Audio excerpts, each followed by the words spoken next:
this. What I'm saying is the Hasidim are stringent to try and be machmer only to come past Yisrael itself, as a mitzvah Hasidus. Halacha tes. Manikra pas palter. So how do we define pas palter and manikra balabay? Pas balabay is pas palter. He pas shaf anachlim kol achedim. Bread that a baker baked to sell. After dakar shonach izel af limkar, even if they don't normally sell. But if the bread was baked in order to sell it, let's say they made an unusual bread, that's called pas palter, pas balabais. He pas shanach yafel tzerch nebesei. Pas balabais would be something that a homemaker made for their family. It has more of a personal kind of a spirit to it, and we're more concerned about that. Even though this person happens to be a baker by profession, it's still considered to be pas balabais.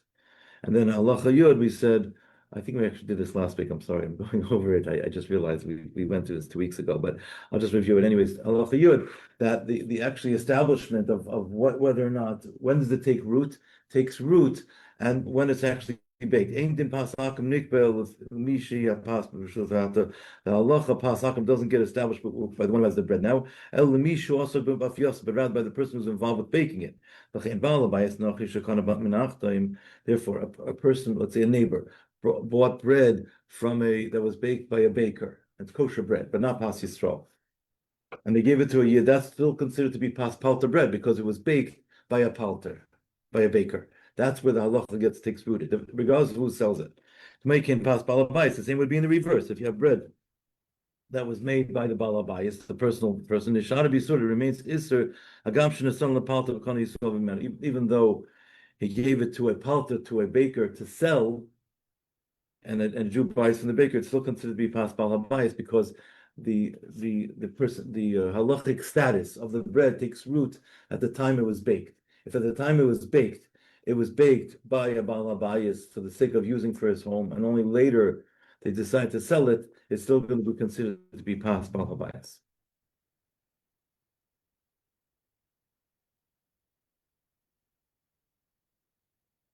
You know the story with the cigar? Tell you the story with the cigar? Yeah, with the pas Yisrael? I tell you the story, right? Oh yeah, Yeah. He threw it into the fire. Oh yes. You know that when the Rebbe lived in Paris, the Rebbe got up early in the morning to walk to the bakery to light the fire for Pas Yisrael. I remember when I was a kid, I grew up in Boston. There was one kosher bakery, and it was owned by an Israeli fellow who was not religious, but it was a bar bakery. So the Bachram used to go in the morning to light the fire. Really, an unreligious Jew, according to some opinions, could also light the fire, but it's more mahudr for Yid whose Shema Shabbos lights the fire. We used to go up early in the morning and light the fire. Yeah.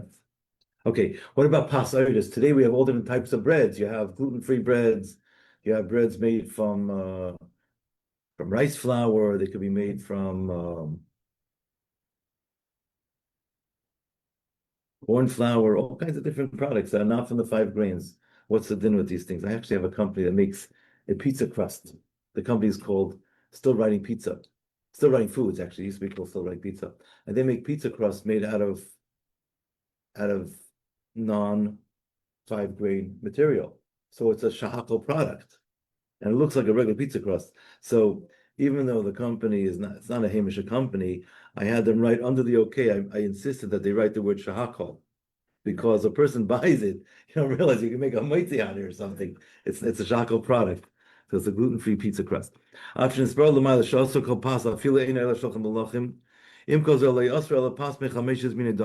Chachamim only answered as pas, something that comes from the 5 grains. V'lei pas kidneys, pas is not bread coming from kidneys, legumes, or from rice. The reason is kipas kidneys, pas is in a chashuva kalal. It's not chashuv. Those kind of materials are not chashuv. They don't bring about a certain sense of closeness and like. They're not included in the gzeira of the chacham. They also don't have the problem of bishul akum, because it's not something that would be served at a king's table. But bread made from the 5 grains, which are wheat, oats, spelt, rye, or barley, turned into a flour, turned into a dough substance, and baked, those are part of the prohibition, right? They're also in any format, even though it's not chashav, because the Chachamim said that the pras itself is choshev mitzad itself. Chameshis mini dogan are choshev mitzad themselves, regardless of how they appear.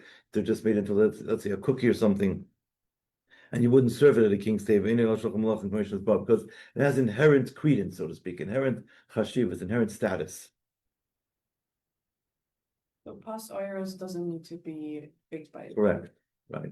And if you buy a gluten-free product, by the way, on the market, you should check the ingredients, because if it has oat flour in it, it would still be mezainis. Because oat could be gluten-free, depending on how it's packed. So if it does not have oat flour in it, it's a shahakal product, does not have to be pas yisrael. If it does have oat flour in it, it should be pas yisrael, at least according to some opinions. And yes. But obviously, like, so. Oatmeal wouldn't be a problem because it's not being baked, it's cooked. It's a question of bishalakum, yeah, and it's not considered to be a hilal shulchan malachim. It's not considered to be a kosher food.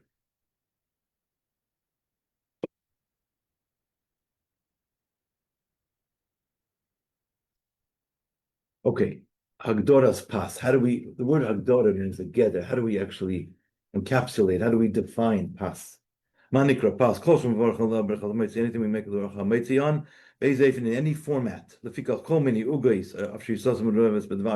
Any type of pastry, even though there's lots of honey in there, it's a sweet pastry. Sukkah v'tavlan has sugar or other spices. Even though you don't make a bracha on them, mikol claim, right? Nonetheless, let's say someone took a bag of cookies and they decided they're going to make a meal out of it. Not a good idea, but if they did, right, it happens.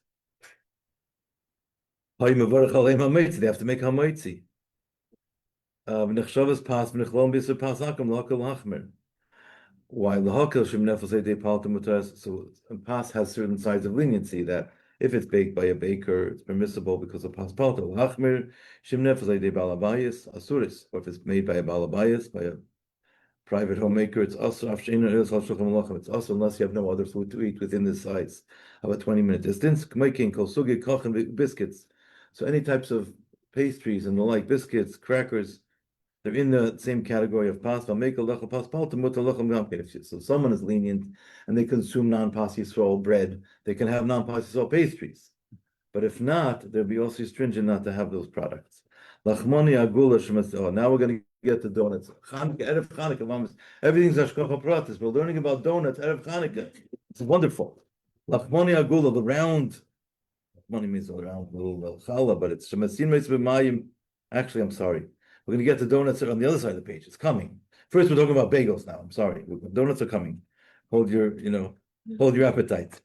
The bagels that we put in boiling water before baking. By the way, okay, I have to pause for a moment. I'm in the food business. I'm in kashrus, and I want to give you a little brief sheer on how you make a bagel. It's important. A bagel has to be made properly. Otherwise, a person's not going to have a proper bagel experience. So there are those that make an imitation bagel where they just take basically, it's like regular challah dough, they shape it like a bagel. That's not a real bagel. That does not do justice to a bagel. And in fact, the Bagel Society might even come to sue people to actually misuse the name. Now, a real bagel actually, what does it accomplish? It accomplishes where the crust is crusty on the outside, so it's crispy and soft on the inside. So it has that special mouth feel. So it has the crunch, but when you go inside, it's actually very soft. To be able to achieve such an experience, a mouth experience, such a taiva, what you need to do is you first have to boil the bagel for like 30 seconds to a minute. So that's what causes the outside to get crusty. And the inside still stays soft. So that's a real bagel with New York water, mind you. Okay, so even though they actually boil it first, dina kilechem, it still has the din of bread, because the boiling of the bagel for the first minute is just a preparatory step. The real thing is actually being baked. So therefore it has the din of bread. Kiven shenefes l'besoif.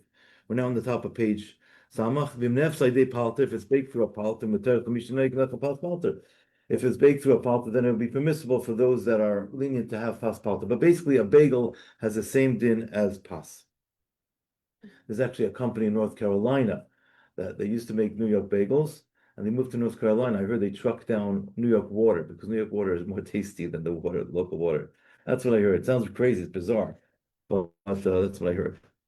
Okay, now we're going to get to actual donuts in Halacha Yudalid. So hold your appetite. Halacha Yudgimel. pashtida. Now we're going to get into pies and the like. We just had Thanksgiving, right? So you have the pies and you have the cranberry pie and all these wonderful things. So pashtida biyuga and never this is a type of pie that's you can have it. First of all, you can have an actual pie that has served in the middle of the meal. Let's say you can have a pie with, let's say, pulled beef inside. Yes, it can be like a trusty thing. You would make a if you make a meal out of that. You didn't pass palter. But in such a case, we wouldn't say, "Oh, it's a pie, therefore it has the din of pas palter."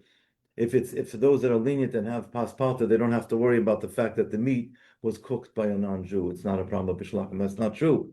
If I have, let's say, for example, a pie, and I fill it with meat, let's say pulled beef, for example, and I fill it, right? Now I have two foods wrapped in one. And in halacha, there are two different shilas here. The actual crust would be the din of pas, but the actual meat would have the din of bishul. So therefore, the thing would be prohibited because the meat is fatty, and if the meat becomes asa because of bishul akum, it would pervade, it would actually absorb into the dough and make the dough asa to eat. However, a knish, let's say, for example, I have a knish, which is a famous Jewish food, right? If you have a knish, if it's, let's say, filled with potatoes, that's not so fatty. Even though the potato itself will be asa bishul akum, the isa, the actual dough, if you would scrape off the potato, would be permissible because the dough is not fatty, doesn't permeate, so to speak. The potato is not fatty, doesn't permeate the dough. Now, on the other hand, what happens if we're going to get back to Thanksgiving? Let's say you have, for example, a pie full of fruits and the like. So ugos melias peiros kavino, or let's say you have a cheese pie, or you have, let's say, a blueberry pie, whatever it is. Mutar lechel beinim as a isa ben smila, you're allowed to have it, even if it's baked by a non-Jew. For those that eat pas palter, because the fillings of these pies, for the most part, generally speaking, are edible raw. Blueberry pie, cranberry pie, right? All the fillings themselves are edible raw. You can eat cranberries; they're a little tart, but you can eat them raw. And the same would be for blueberries or strawberries, all these other things. Okay.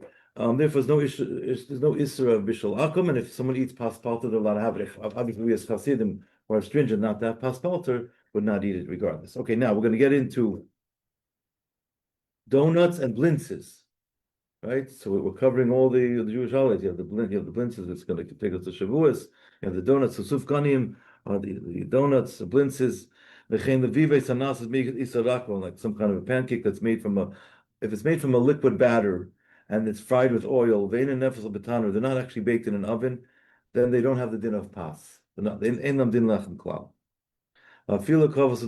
if you made a whole meal out of eating something that's a liquid batter and they're not baked in an oven, they're just like fried, then you don't make hamaitzi. They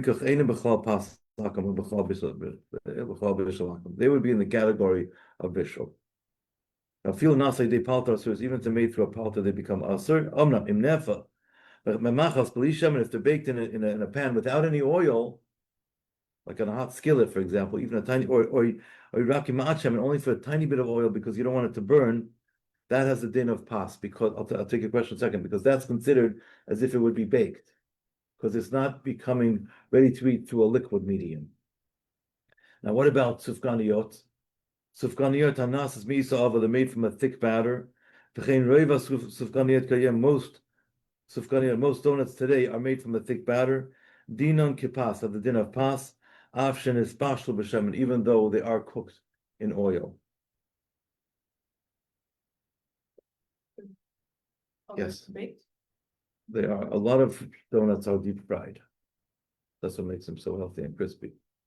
Excuse my humor. Yeah. Is it in the category of pas? So you said when it's like blintzes aren't in the category of pas because it's if they're not baked. If they're just like fried, yeah. Oh. If they are baked, it would be different. Yeah. Or if they're just prepared with a tiny bit of oil, so it's still considered to be baked then. Let's say I have a tiny bit of oil, so it shouldn't burn, but it's not actually fried in oil per se. Let's say you spray oil on a pan just so it shouldn't stick. That's not considered to be cooked in oil. It's considered to be baked still. But if it's actually fried in oil, that's considered to be a cooked product. So that's why donuts are in the category. Donuts are made from a thick batter. They're different. They're not made from a liquid batter. They're actually made from a dough. They happen to be just deep fried. So actually, machlokes, there are different opinions about what would be if you take a thick batter substance and then you fry it. But he's paskening here that it's still considered to be like pas. I think that's a more of a common way to pasken in this regard. And that would also explain how and why certification agencies could certify donuts. Let's say this would be for the non-Chol Yisrael market. Let's say they're going to certify a non-Chol Yisrael donut, and there's no mashgiach turning on the fire because they hold that the donut would have the din of pas, and it's permissible because it's pas palter. If it have the din of bishul and it's served at a king's table, then you have a problem. It has to be cooked with the participation of a Jew. You wouldn't have a way of getting around that problem. Okay, now halacha tezvav gets into macaroni. Sugi itzviyot, pastas, macaroni, couscous, farfel that are made in a factory. Anasim bevesach hareshis. Ein behem le'isa pasakum le'isa bishlakum. They don't have the problem of pasakum or bishlakum. Why? Kivan she'enim roim lachil b'bishul. Since they're not edible without cooking further, in bishlam yisrael mutarin. So when you buy them in the store, you cannot eat it straight out of the package. If you do, you're going to visit the dentist because you'll break your teeth. Hopefully not, but I mean, you could. So they need further cooking. So when you turn on the fire, even if it be considered to be Bishul Yisrael, that itself is a discussion. But even if it has to be Bishul Yisrael, by you turning on the fire, you're making it Bishul Yisrael and you're resolving that issue. Now, the sikum is, we're going to summarize everything we just said in Halacha Tazayin. So the net result is everything that we studied until now. Pas goyasura beifam delahalan. Bread baked by a non-Jew is also in the following ways. Pas hanevzai de balabayis nachri, if it was made for a balabayis nachri, or pas hanevzai de palter nachri, or was made by a palter nachri by a baker, b'makan shepas yisrael matzuy, in a place where pas yisrael is available, or pas hanefes ide palter nachri, or bread baked by a palter nachri by a baker, but l'misha minig mekoyim elachmer. Someone has the minig to be machmer, to be stringent. Not to eat it. I feel like kasher pas yisrael in mitzvah, even when pas yisrael is not available. Now, pas shein mevorach na'al ha'meitzi b'shomayfen, a bread that pasta you never make ha'meitzi on it. Like we said before, the example would be, let's say I have a liquid batter, a pourable batter that I'm frying. You're never going to come to make ha'meitzi, even if you made a whole meal out of it. Ein din kipas does not have the same din as pas. Ein le'isa b'shalakim does not have a problem. B'shalakim afilu nasai de palter. Like the pancakes, kind of food are not considered to be kosher. Okay, that concludes that segment. Any questions?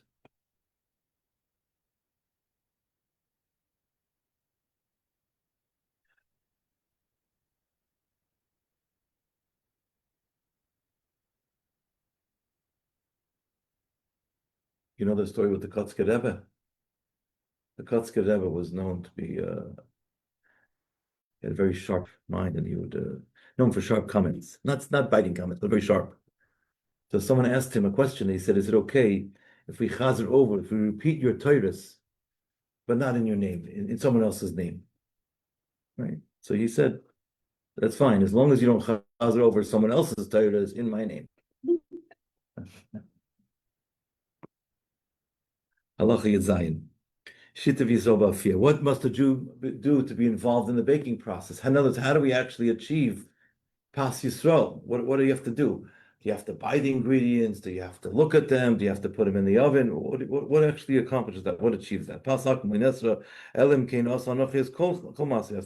Only if the non-Jew did the entire baking process, is that a problem? If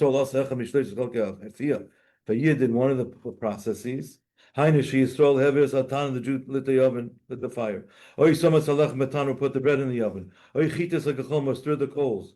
It's not considered to be pasakum, it's rather considered like pas yisrael. Further, they were lenient with regarding pasakum. Even if a Jew didn't do any of these things, they threw a little twig into the oven. They blew onto the fire. As I that's enough of a contribution to actually be machshir the pas, to make it pas yisrael. Machshir means to make it kosher. It doesn't mean literally kosher. It means to make it pas yisrael, to make it fit. Any addition of heat of actual wood or fire is meisifa b'mapechamim. It adds more heat to the flame. It hastens the completion of the baking. Some say this is a kula one should not rely on unless one does not have a choice. A Jew should actually light the fire. Or put the bread in the oven, excuse me, or stir the coals. That should be the first option. That's option A. Only if that doesn't work, we go to option B. If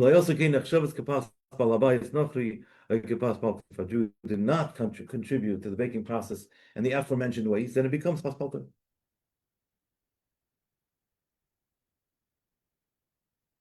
It's interesting because when you have bread baked in a factory setting, so you have an additional reason why it's more lenient, because there, the manufacturer of the bread is not going to have any connection to the end user. In a catering setting, you bake bread, so the end user sees the people preparing the food. So the concern about developing an inappropriate relationship is more heightened. But in a factory setting, John Doe, who's making bread out in Minnesota, has no idea that a Jewish girl or Jewish boy is going to buy the bread over here in Brooklyn. There's no connection. So therefore, it's another reason why it's more lenient in just by having putting in a twig in the oven, or let's say putting a little pilot or something in a factory setting. Now, the next halacha is a very fascinating halacha. The concept that if a bread is not ready to be served, how do we define it? So it's very subjective, because some people like to have they only like to eat their bread toasted. It's more crispy. It feels a little bit more that mouthfeel. They're attracted to that kind of an experience. Some people like to they like the fresh bread. They like to be able to pull it apart. Everyone has their, the expression in Hebrew is al tam v'reich in l'tvakeach. Don't debate about, taste and what you like. This is a personal choice. So the question becomes, if I have bread that's already fully baked and it's not pas yisrael, can a Jew make it pas yisrael by toasting it? Now, the debate is that toasting it actually does modify the bread to some degree, because some people would argue, well, toasting it does make it's mashpiach it a little bit. It doesn't enhance it. But on the other hand, it's ready to be served without it. So really, halacha defines bread to be ready once you would serve it to your guests. So there's no embarrassment whatsoever being a fresh loaf of bread serving it to your guests. The fact is, there are some people out there that like to toast the bread, but that's not enough to make it pas yisrael. So what we advise people is, now it's very interesting, because in halacha, in Hilchas Shabbos, now I'm just drawing a concept now. In Hilchas Shabbos, we have a concept known as mashpiach mitzamek v'yafalei. Let me give you an example. We have the cholent on Shabbos day. So if the cholent, let's say at 1 o'clock in the afternoon or 12 o'clock, the cholent is ready. But if you let it leave it on the crock pot, or leave it on the fire for another 4 hours, by 4 o'clock, the cholent is caramelized. It's cooked. It's a lot deeper. There's a lot more flavor. It's what you in Yiddish would say it's gerotten. It's very geschmack, very delicious. So there was a change that happened in the food, but it doesn't mean to say that beforehand the food was not ready to be eaten. It was ready to be eaten, but now it got more of an enhancement. So halacha does give some kind of recognition to enhancement, but not enough to say that it would make it pas yisrael. So therefore, we advise people, if they're in a predicament where they cannot eat pasta, they cannot find pas yisrael, they're living in Timbuktu, right, or in Oshkosh, Wisconsin, right? You can't get pas yisrael there. Within 20 miles or 20 minutes drive. So then, if they're going to have non-pas yisrael, we say to them, it's better if you were to toast the bread, because in halacha we have a concept of mistamek v'yafalei. It's actually improving it. Not enough we're going to actually formally give it a stamp and say it becomes pas yisrael, but spiritually you've improved it a little bit. But for the rest of us, no, we don't say, we hold it doesn't make it pas yisrael.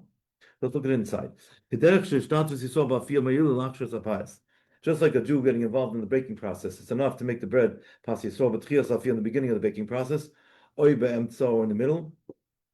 It helps at the end, as long as the bread is not fully baked.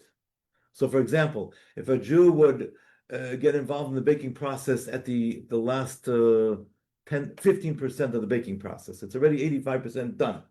It's still enough. A Jew can still make it pas Yisrael then. The Vikach enough and possibly shot pas Yisrael. Afilu nigru af Yosef ruik velachil mikom kem mashpicha pas ba'afil nesefes yachol lachshir aydich chatichas anigacholam. If the bread would be something that needs further enhancement to serve, for example, let's say you buy a par-baked bread or you buy a par-baked bagel. It's 90% baked. It's edible if you have no choice, but it's not really meant to be served that way. It's like very white in complexion. You have to put it in the oven. You have to put it together, let's say, in for another 8 or 9 minutes to get it golden. Then it's considered enough to make it pas Yisrael because it's not ready meant to be served. It's par-baked. So a Jew can still help at that point. But once it's ready to be served, then it's not, according to most opinions, that wouldn't help.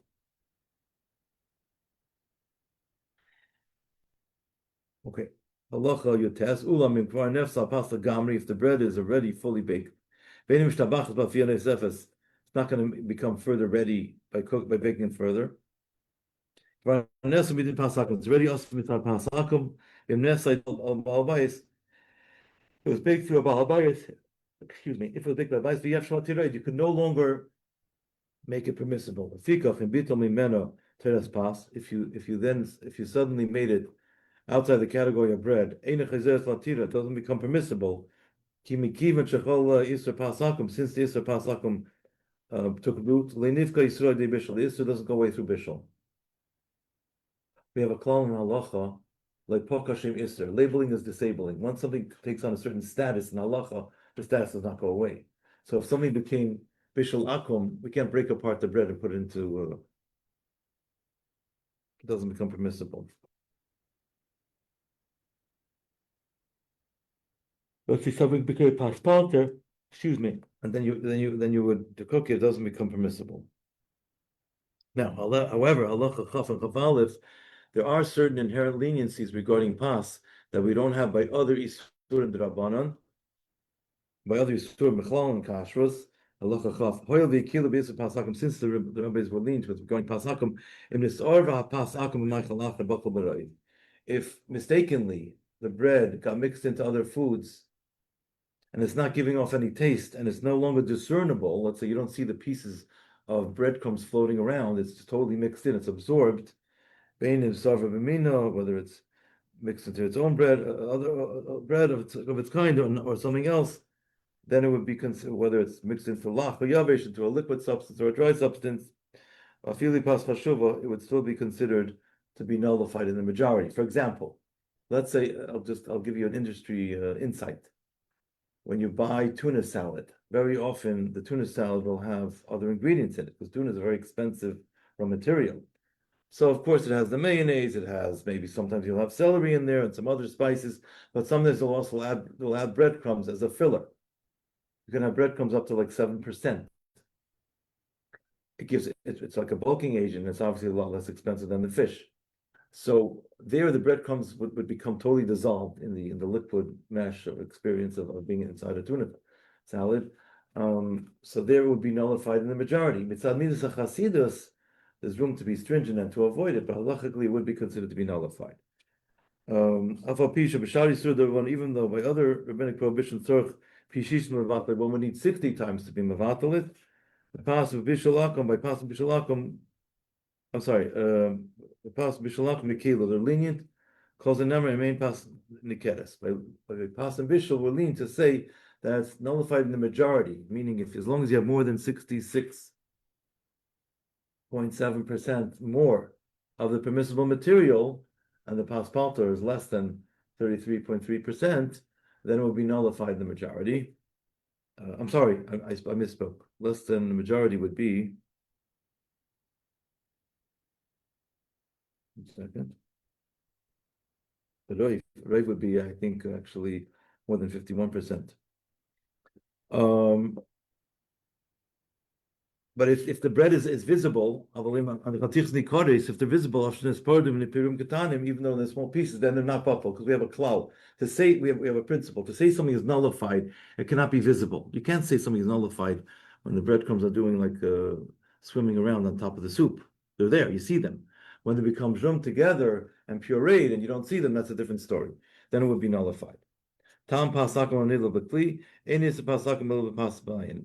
Bread is only a problem with whatever is visible to the eye. Aval ein tzorch l'hachmir b'tam pas anidl b'kli. Even though we don't need pas palter, for those that are stringent not to have it, that's only regarding the bread itself. But we don't say it makes the vessel that were used to prepare the bread asr. The vessel themselves are not asr by pas. The fikach muter lechel mikli shabish leberetzam pasakum. One's allowed to eat from a vessel that was used for pasakum. But that's different from bishul. That's correct. Excellent. By bishul, we said if it was used for bishul in the vessel themselves, it would have to be kosherized. But by pas, it's not necessary. It's not required. So, case in point, how do we make the pas Yisrael pretzels? All those Jewish companies, they go to a factory that's a regular par pretzel company, usually located somewhere in Pennsylvania. They send a mashgiach down. They put their film in the machinery, and they run the product. And the mashgiach comes before they start and lights the fire of the oven, and everything baked through that heat is going to be pas Yisrael. So you don't have to kosher anything. It's very simple. Again, it's one of the simplest things to actually do in terms of kashrus. Just have to light the fire. You have to be there on time, but you have to light the fire. Any questions?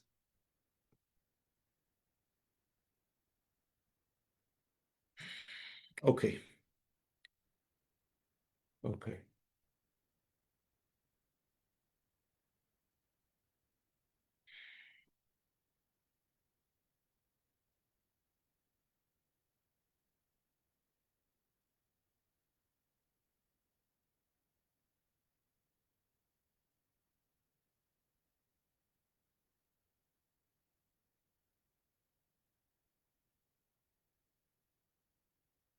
Little story about the Alter Rebbe.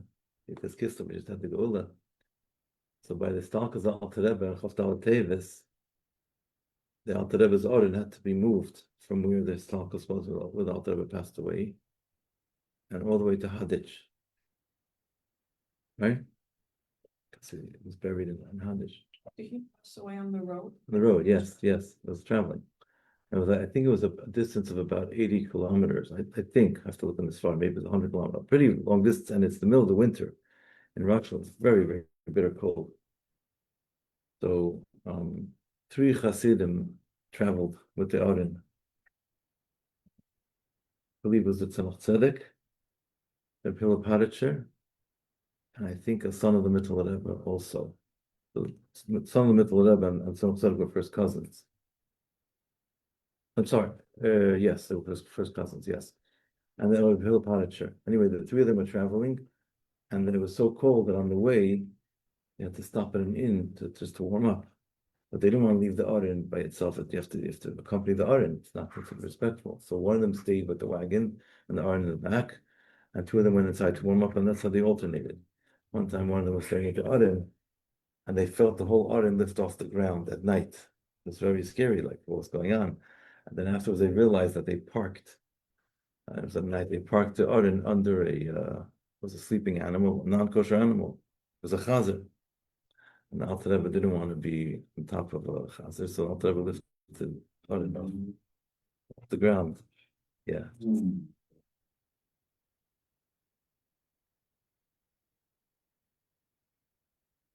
I told you the Maisa with the Kusi the Malam. I told you last week, right? 2 weeks ago, I told you the story with the hat. When the Alter Rebbe was freed from prison, the first year the Chassidim didn't know right away. So communication wasn't like what it is today. And I think they found it on Hanukkah. It was quite a while later. So the next year there was a big celebration, and the Alter Rebbe, there was Chassidim Ranks, and the Alter Rebbe was there, and there was one Chassid. His name was Kusi the Malamed. He was a Malamed, and he was poor. He didn't have much in the way of gashmis, and he was so, from the essence of his soul, he was so joyous of the goal of the Alter Rebbe. He was dancing around a barrel of vodka, and his hat was bobbling because he was so in such Hasidic rapture, so to speak. His hat was bobbling and it fell into the vodka. He just totally was like totally lost in joy. The Alter Rebbe picked up his hat, put it back on his head, and he gave him a blessing. He said, "V'koiva Yeshua's b'reishai." The hat of salvation shall be on your head, and the Alter Rebbe blessed him with Hashiras, and he became very wealthy that year.